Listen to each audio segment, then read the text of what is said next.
What's going on, guys, and welcome back to another video, and welcome to your stimulus package update and daily news report for Thursday, December 16th. So we actually have some very good news today, and I want to address what this is. Some of it is somewhat mixed news, but I do have some really good news. Now, one thing that I just want to address first off, I'm going to put a link down in the description box below. The link is to an app called Webull that allows you to trade stocks. Here's the good thing about this and why this is really good news. Right now, Webull is offering a Christmas promotion where if you go and sign up with Webull, deposit any amount of money, whether it's $1, $5, or $100, they will give you 5 free stocks. And the value of those 5 free stocks will be up to $8,300. For the first stock, it's going to be between $300 and $300. For the other 4 will be between $8,000 and $2,000. So go and sign up if you want to. Again, it's absolutely free, but if you want to deposit some money, go ahead and do that and get those other 4 free stocks. Here's some other good news. Right now, some are saying that this is mixed, but the overall expectation, according to experts, is they believe that the Build Back Better Act is not going to pass in 2021. It will pass in 2022. And according to experts, they say this is the best possible outcome. According to multiple reports, the Build Back Better Act is having many issues, and the biggest issues are Senator Joe Manchin doesn't like the size of the bill. He's worried about inflation, and he doesn't want to see the bill passed this year.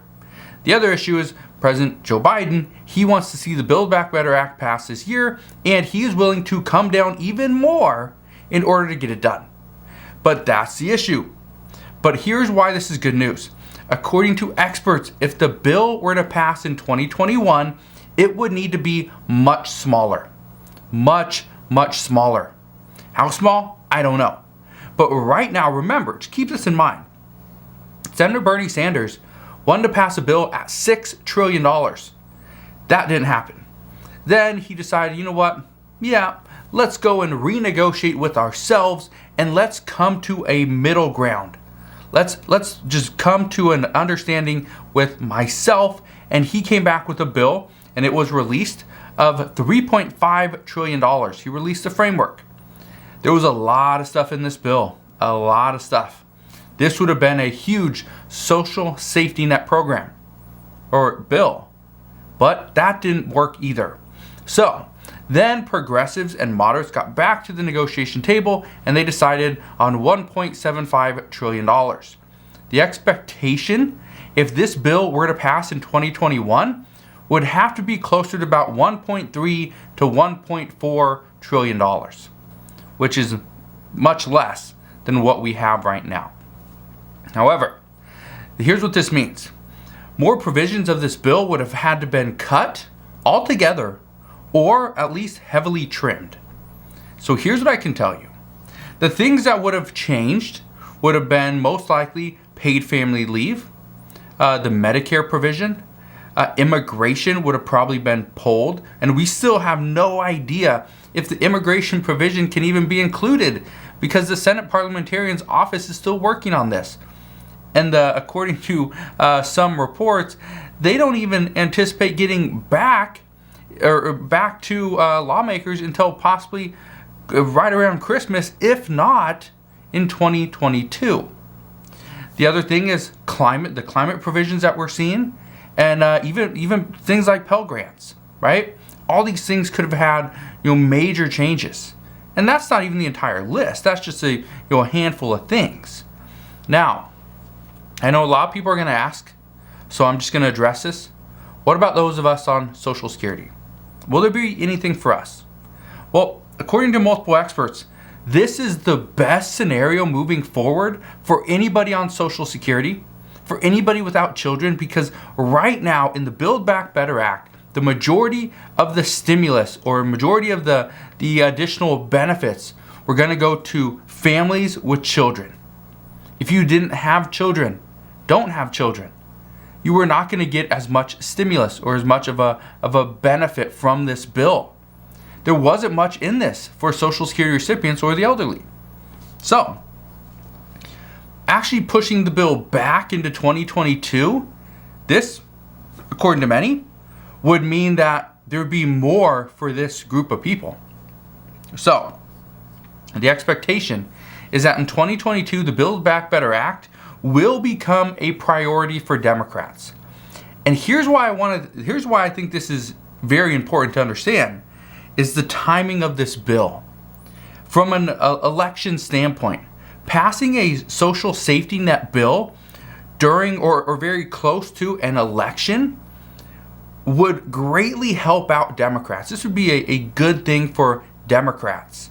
Right now, many voters are completely against Democrats because either one, they're just hardcore Republican, or they voted Democrat. They didn't get the $200 boost to Social Security. They didn't get up to $10,000 in student loan forgiveness, or there's another campaign promise that wasn't actually fulfilled yet. And because of this, many that did vote for President Biden and Democrats are now saying they will never vote Democrat again. So this could actually turn things around for Democrats. Again, I'm not saying that this is, we have to go and vote for Democrat or we have to go and vote for Republican. I think I try to stay right in the middle on a lot of this stuff. But the hard part is, how close do lawmakers wait before they pass this bill? How close? Do they try to pass the Build Back Better Act in January, February, March? Do they wait until maybe the middle of the year, June, July? Or do they push it back until August, September, maybe even October? We don't know. Here's what we do know, though. The highest voter turnout are citizens aged 40 to 64. The third largest expected to turn out this midterm election are 64 years of age and older. The second most is actually, I believe, between 25 and 39, I believe. Then the lowest is 18 to 25. Now, this would be a good idea for lawmakers to try to push this back closer to the election, but at the same time, they have to cater to these groups. So, according to experts, they say that waiting on this bill and getting something bigger next year, when hopefully we do not have such high inflationary numbers, that could be a very good thing. So, we'll see what happens there. In other news, Nancy Pelosi believes that lawmakers and their spouses have the right to trade stocks. I was reading this the other day. I thought this was very interesting. That she says, and I quote, "We're a free market economy." But I want to know your thoughts on this, and you can let me know down in the comment section below. Do you think people who create the laws should be allowed to own individual stocks when their job can easily dictate whether or not the stock price goes up or down, both in the short term and the long term? For instance, let me just throw this out there. If Nancy Pelosi decided to buy, let's say, more Tesla stock, because her and her husband do own a decent amount of Tesla, then let's say days or even weeks later, news breaks that Congress is planning a $10,000 EV credit for Tesla, or let's just throw it out there and say a $20,000 EV credit. Do you think that's right? Because what's going to happen with Tesla? If this is a specific EV credit for Tesla, guess what? Tesla price would most likely go up. The stock price would most likely shoot up once this news breaks.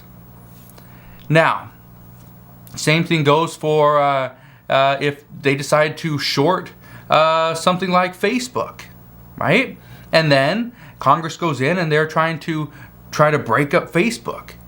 If Facebook, there's just too much, right? Guess what happens? If Congress is looking into Facebook, chances are their price is going to start to fall.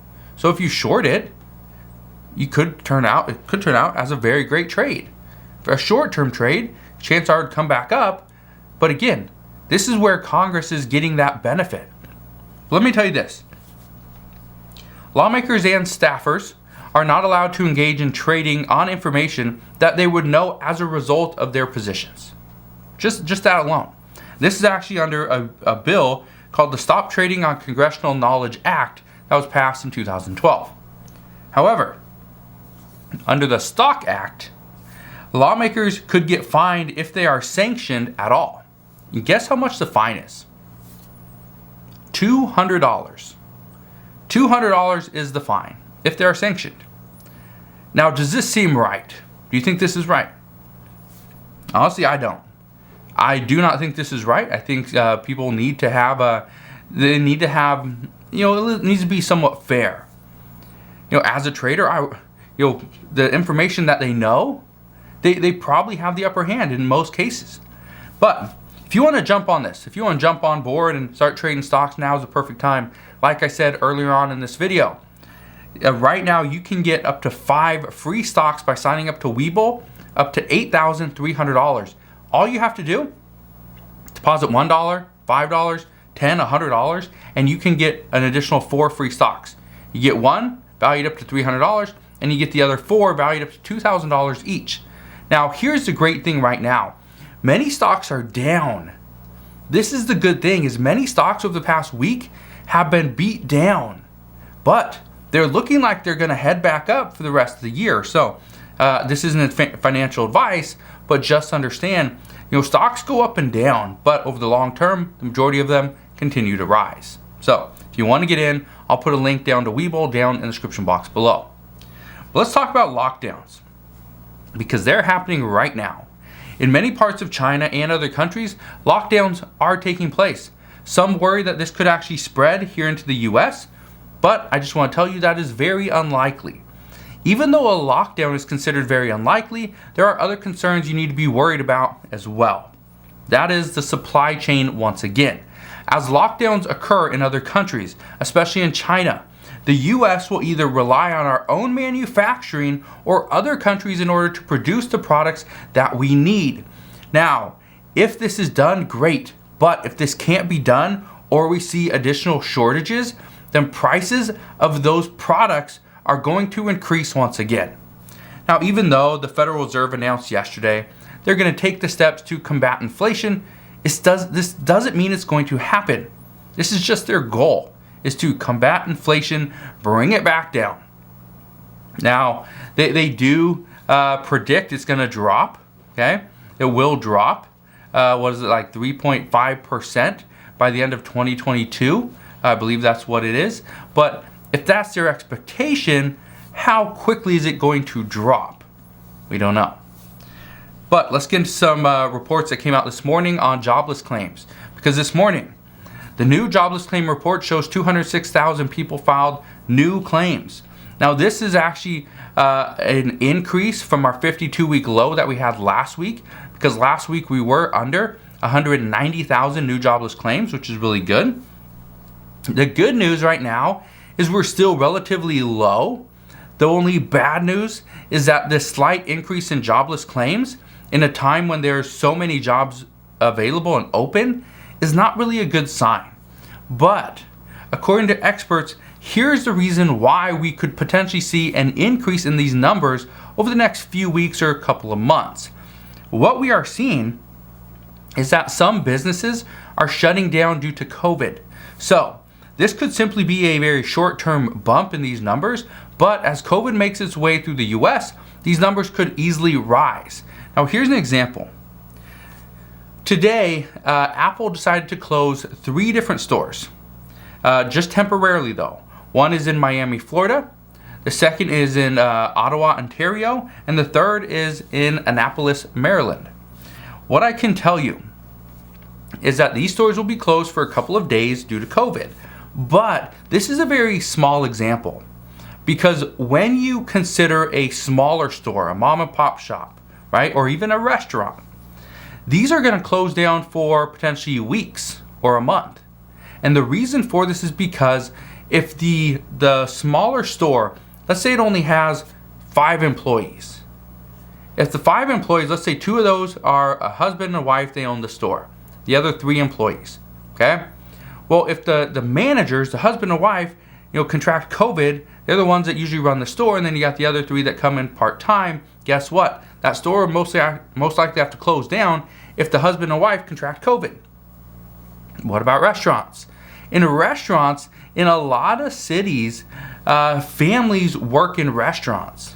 It's just the way it is. A lot of them work in the same restaurant. And if that's the case and one family member contracts COVID, but they live in the house with the other family member, chances are both are going to have to stay home. And if that happens too many times or too many people become infected, the problem is those restaurants will have to close down for maybe a week, 2 weeks, or even longer. So this is one of the reasons why we could potentially see a rise in not only COVID cases, but the jobless claims as well. So just understand, even though we saw this little uptick this week, it could ultimately change next week. So I promise I will bring you those new reports and updates as soon as we get them. Just want to thank you guys for watching. Have a wonderful rest of your day. If you enjoyed today's video, do me a favor, go ahead, hit that like button, consider subscribing, and I'll see you guys on the next one.